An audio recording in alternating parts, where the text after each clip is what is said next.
আসসালামু আলাইকুম ভিউয়ার্স, আশা করি সকলেই ভালো আছেন। আল্লাহর রহমতে আমিও ভালো আছি। আজকে আপনাদের মাঝে চলে আসলাম সিম্পল একটি রেসিপি নিয়ে। শুধু মশলা দিয়ে নুডলসের রেসিপি। তার জন্য এখানে চুলায় প্যান বসিয়ে পর্যাপ্ত পরিমাণ তেল দিয়ে দিয়েছি পেঁয়াজ কুচি। এখন একটু নেড়েচেড়ে ভেজে নেব। এটা আমার বাচ্চার জন্য, তাই আর কি কোনো মশলা অ্যাড করি নাই।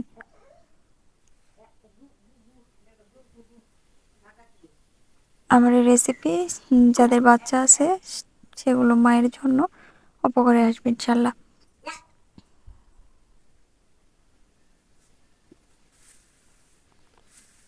হয়তো মনে করবেন এটা তো সবাই পারে, তারপরও যারা একদমই নতুন, আশা করি তাদের রেসিপিটা কাজে লাগবে। পেঁয়াজ কিছুক্ষণ ভেজে নেওয়ার পর দিয়ে দিচ্ছি এখানে ডিম এবং দিয়ে দিচ্ছি সামান্য পরিমাণ লবণ। ডিমটা ভালোভাবে কুচো কুচো করে নেব।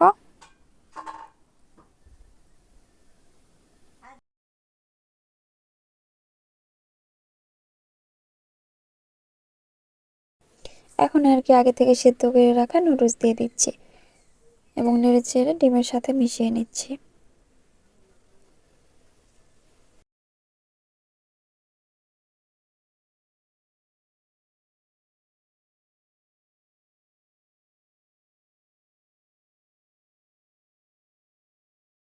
এখন দিয়ে দিচ্ছি নুডলসের মশলা। এখন উল্টে পাল্টে নামিয়ে নেব।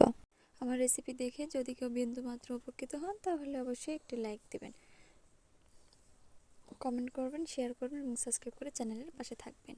আজ এ পর্যন্তই, দেখা হবে পরবর্তী রেসিপিতে। সবাই ভালো থাকবেন। আল্লাহ হাফেজ।